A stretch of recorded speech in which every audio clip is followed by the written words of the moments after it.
Boa tarde a todos.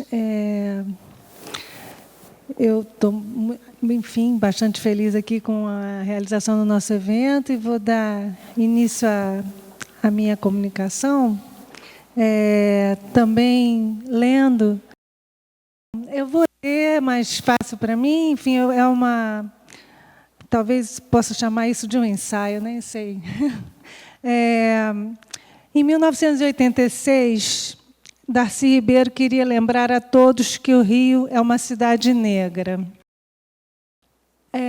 Esse é um trecho de uma reportagem na imprensa do Rio de Janeiro, uma fala do Darcy Ribeiro. Enfim, o Darcy queria lembrar a todos que o Rio é uma cidade negra. A invisibilidade do negro tornava o Rio de Janeiro uma cidade partida. E hoje, o Rio transformou-se na cidade negra do Darcy Ribeiro? Em 2012, o título de Patrimônio Mundial é concedido pela Unesco para o Rio Paisagem Cultural entre o mar e a montanha. No dossiê, vê-se uma cidade moderna e viva, presente, ensolarada e branca. Na imagem priorizada ali, os aspectos plásticos, estéticos, paisagísticos prevaleceram sobre o reconhecimento das suas populações e dos seus diferentes modos de morar, nas favelas e fora delas, construídos cotidianamente na expectativa de qualificar a vida na cidade. Justamente nesse momento, nesse mesmo contexto, em 2011, estava aparecendo a céu aberto o sítio arqueológico do Cais do Valongo, enterrado desde 1843, nas obras para o Cais da Imperatriz, e aparece durante as obras da grande reforma do Porto Maravilha. Em 5 anos, em 2017, o Rio de Janeiro receberia novo título de Patrimônio Mundial para o sítio arqueológico do Cais do Valongo. O dossiê revela os vestígios da cidade negra e do seu passado escravista. Trata de reparação e de dor. Já está ali? Enfim.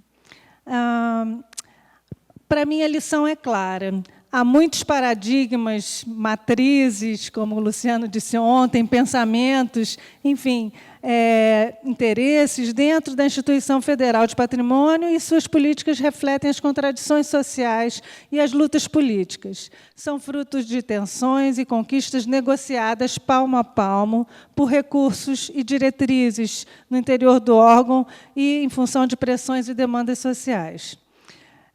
Queremos, então, eu gostaria de superar essa visão que coloca as políticas de patrimônio fora do jogo da política. Então, eu quero voltar aos anos 80 agora e contextualizar um pouco aquele momento em que o Darcy falava que queria lembrar a todos que o Rio é uma cidade negra.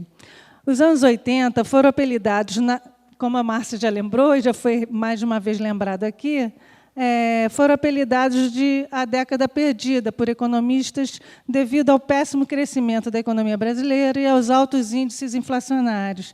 Mas esse apelido, como a gente já viu antes, não faz jus às grandes conquistas políticas e sociais daquele momento memorável. Após o golpe militar de 64, as primeiras eleições para os governos estaduais ocorreram em 1982. 18 anos depois, né? A campanha das diretas já em 1984, ainda que derrotada, e a promulgação da nova Constituição Federal em 88. São eventos inesquecíveis que estruturaram a vida democrática brasileira.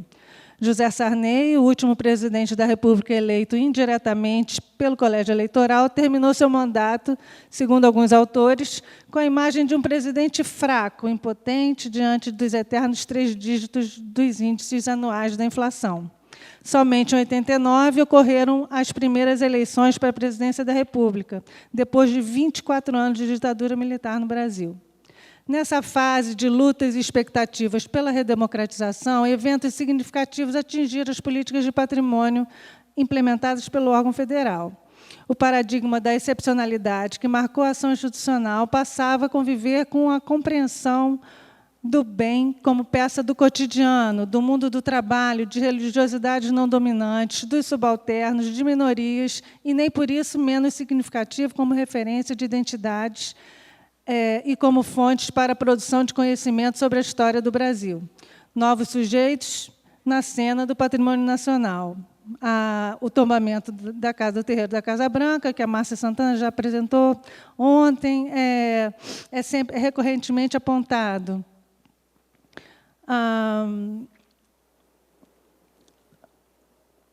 Bom, e também o outro tombamento significativo, que foi o da Serra da Barriga, local dos vestígios do quilômetro dos Palmares, tombado em 1986. A data de 20 de novembro, data da morte do herói Zumbi dos Palmares, que vinha sendo consagrada desde 1970, quando essa data foi levantada por historiadores, foi consagrada, desde os anos 70, como significativa da luta do movimento negro no Brasil e motivou membros do movimento negro unificado contra a discriminação racial, em um congresso realizado em 78, a elegerem a figura de Zumbi como símbolo da luta e resistência dos negros escravizados no Brasil, bem como da luta pelos direitos que seus descendentes reivindicavam. E essa data de 20 de novembro ela vai se tornar muito significativa e simbólica dentro de uma série de ações que vão ocorrer no Estado do Rio de Janeiro, enfim, a partir desse novo governo. E eu lembro que uma outra data bastante significativa, que constitui um outro herói, fui fazer uma busca sobre os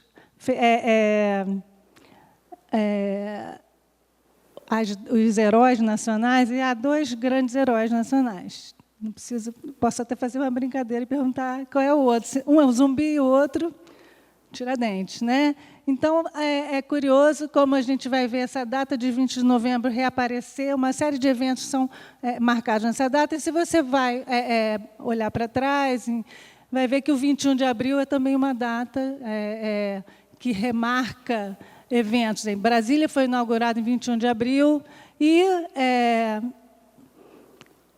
a decretação da morte é triste. A morte de Tancredo Neves foi anunciada como tendo sido no dia 21 de abril, e eu sempre tive dúvidas a respeito disso. Enfim.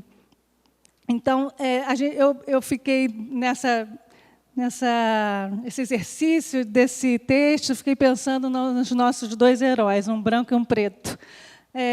No Rio de Janeiro, em 82, haviam sido eleitos nada menos que Leonel Brizola e Darcy Ribeiro pela nova legenda partidária do PDT, que foi criada em 79. Havia o desejo de se escrever uma história mais morena, do país. O INEPAC promove duas ações emblemáticas: o tombamento da Pedra do Sal, em 84, como berço do samba, no Rio de Janeiro, reconhecendo oficialmente a histórica denominação de Pequena África para aquela área, e a inauguração do monumento ao Zumbi, herói dos Palmares, na Avenida Presidente Vargas, em 1986. Os dois eventos foram realizados no dia 20 de novembro. A festa, né, a inauguração, enfim, dos dois eventos. Sobre o monumento de Zumbi, de Palmares, na imprensa da época, eu aponto dois aspectos que eu percebi buscando as notícias na imprensa. Primeiro, o contexto político eleitoral da sua inauguração, às vésperas das eleições em que o Darcy Ribeiro era candidato. E o segundo aspecto que eu destaco é a polêmica em torno do local onde deveria ser construído. O desejo inicial de Darcy Ribeiro era a sua construção no aterro do Flamengo, entre o MAN e o Monumento aos Mortos. Isso não foi possível. Eu não pude descobrir na documentação que represente o que estava em jogo nessas negociações, mas gostaria aqui de acionar a ideia da cidade partida, que eu falei inicialmente, e do que está reservado para quem nessa cidade. Se dermos um salto para 2012, vimos no dossiê que eu me referi antes, da candidatura do Rio Paisagem Cultural, que o Parque do Flamengo, ali onde o Darcy queria construir o Monumento ao Zumbi, foi uma das peças-chave na argumentação de autenticidade e integridade na paisagem cultural do Rio de Janeiro, citado inúmeras vezes nesse dossiê, especialmente por seus atributos formais, paisagístico, natural, arquitetônico, e por se tratar de projetos de renomados arquitetos modernistas, como Afonso Reis e Burle Marx. A riqueza das apropriações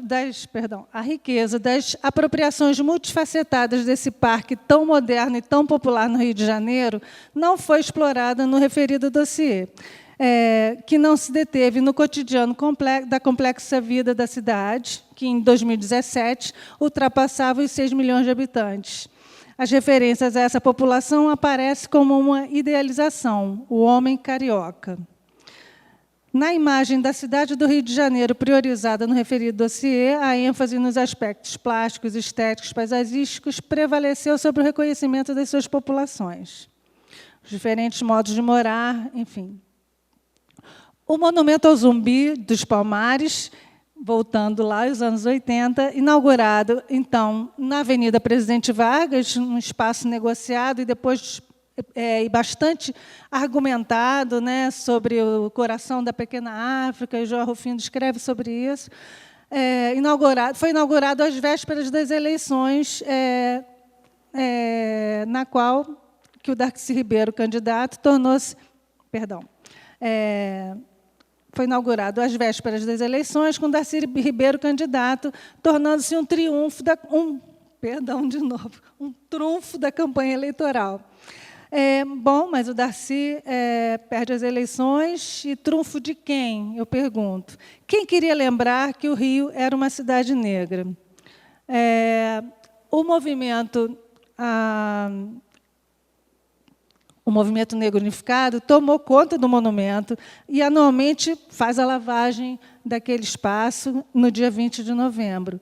Mas é um espaço de tensão evidente na cidade, permanentemente sofrendo pichações, enfim, interrogações sobre o que ele faz ali no centro da Avenida Presidente Vargas. Também nos anos 80,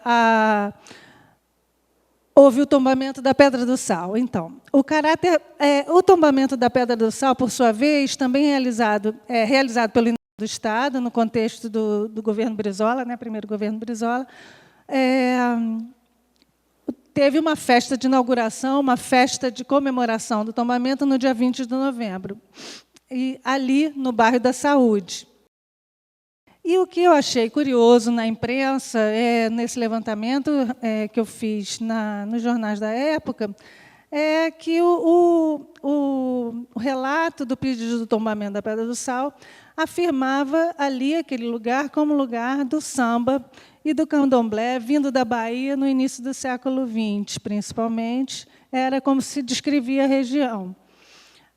E me pareceu uma referência passadista, sem estabelecimento de relações com as populações ali residentes na ocasião, né, ali nos anos 80. E a herança africana, como algo presente e vivo naquele local, não parecia ser reivindicada pelos residentes entrevistados, que apareciam sendo entrevistados na imprensa. A fala da Lia ontem, enfim, recorrentemente citada e lembrada por outros sobre os movimentos, as demandas, né, de populações urbanas no Rio em relação ao patrimônio, se repete naquele lugar. A qualidade de vida e o direito à moradia são os pontos destacados, é a ênfase que aparece nas reivindicações e na imprensa.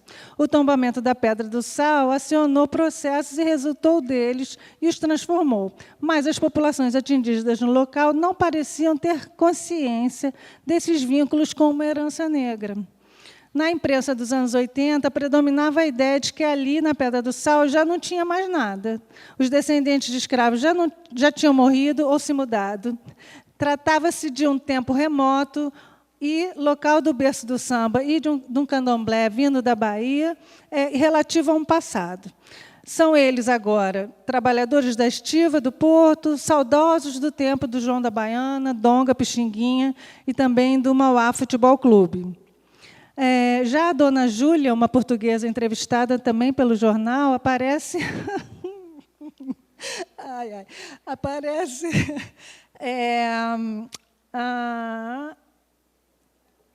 uma portuguesa residente no local, chegou ali em 1936, desconhece totalmente a história da cultura negra do lugar, mas se queixa do abandono.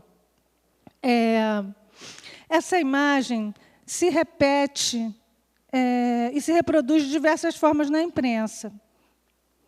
E predomina uma reivindicação da Associação de Moradores da Saúde de que o bairro se torne uma zona residencial, porque ela é zona portuária e, portanto, sujeita à instalação de indústrias, e, com isso, o bairro tem sofrido com fechamento de quitandas e vendas, enfim, há queixas, essas queixas aparecem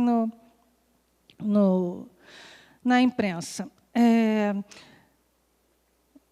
No momento que eu não consigo precisar muito bem, já nos anos 90, as pressões sobre aquela área portuária se alteram e esse foco industrial passa a ser turístico. A gente tem o César Maia tentando instalar o Guggenheim naquela região e chega aos grandes eventos dos anos 2000 com as grandes reformas do projeto do Porto Maravilha. Então, aquela reivindicação fica ainda esquecida ou sai de um foco a outro, mas o não atendimento direto às demandas da população parece que é uma permanente, né? Em 2017, a região volta à cena do patrimônio com a inclusão do sítio arqueológico do Cais do Valongo na lista do Patrimônio Mundial da Unesco. O dossiê busca analisar a região numa continuidade histórica, preenchendo alguns buracos, vamos dizer assim, da história daquela região, numa perspectiva dos afrodescendentes. Ele tem uma forte carga historiográfica e mostrando o quanto que a importância do Cais do Valongo para a cidade, para o país e para a América, né, para o continente, referindo-se àquele como porto em que houve maior número de africanos introduzidos no novo continente, mais de 1,5 milhão entraram por aquele porto. Foi o porto, então, das Américas de maior entrada de negros escravizados. Percebe-se no dossiê encaminhado pelo IFAM, por um lado, a consistência desse debate historiográfico em que a temática da presença africana foi eficazmente colocada em perspectiva de longa duração, considerando nos vestígios materiais do antigo cais traços da escravidão e do tráfico e seus efeitos ainda no presente. Não consta, no entanto, no dossiê a história das políticas de patrimônio para a área. Sem refletir sobre os vários momentos do esvaziamento dessa política, dos anos 80 para os anos 2010, 15, 20, 17, enfim, sem refletir sobre os vários momentos desse esvaziamento, não poderemos compreender como projeto de manutenção da periferia para poder manter também o centro. Vou explicar isso melhor. O Estado do Rio de Janeiro é o segundo no país em população negra, atrás somente da Bahia. Mas pergunto ainda se a vontade do Darcy Ribeiro se cumpriu. Quem lembra que o Rio é uma cidade negra? A população da cidade hoje gira em torno de 6.700.000, 55% da população se autodeclara negra ou parda. Mas não bastam esses números. 2 milhões de seus moradores moram em favelas, o que equivaleria à 7ª maior cidade do país, ou a 1/3 do total da população do Rio de Janeiro. Algo quantitativamente tão significativo parece retornar à inércia da invisibilidade. Por quê? No que compete ao campo do patrimônio, há diferentes forças em jogo e uma imagem dominante, hegemônica da identidade da cidade, que indica uma invisibilidade de imensa fatia da população negra. Construída ao longo do pós-abolição e que perdura nos dias atuais. Ainda que ações e projetos contra-hegemônicos se multipliquem, são fragmentados e não extrapolam suas fronteiras locais,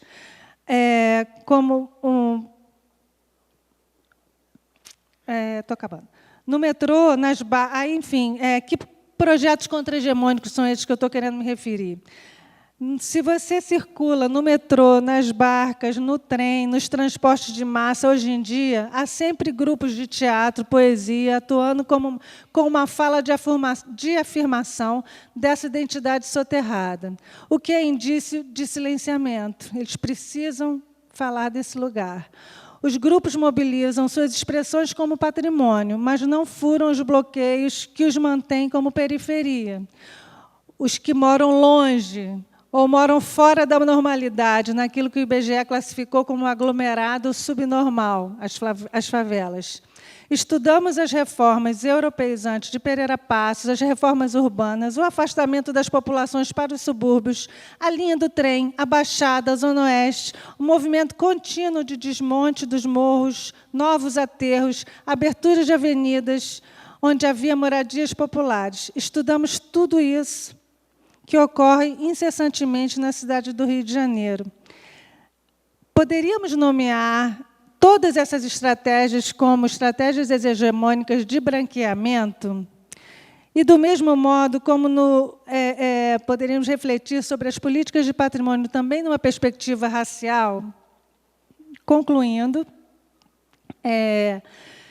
vemos diferentes paradigmas da preservação do patrimônio em curso nesse debate. Quer dizer, 2 títulos de patrimônio mundial que ocorrem em 5 anos na cidade do Rio de Janeiro, que apresentam cidades completamente diferentes. Mas eu diria que a cidade que, se você compara o tamanho das 2 áreas, eu queria mostrar as apropriações que são feitas do Cais do Valongo, com essas imagens, a lavagem do cais, as rodas de capoeira, mas para apontar, como vocês podem ver aqui pelo circuito, o cais é o centro do registro de patrimônio mundial e uma zona de amortecimento circunscrita em torno dele. A paisagem cultural do Rio de Janeiro é uma zona muito maior. Não tem imagem, porque eu pensei em mostrar da cidade, paisagem cultural, porque eu pensei em mostrar o PDF, mas ia complicar. São 2 cidades muito distintas, mas a minha impressão é que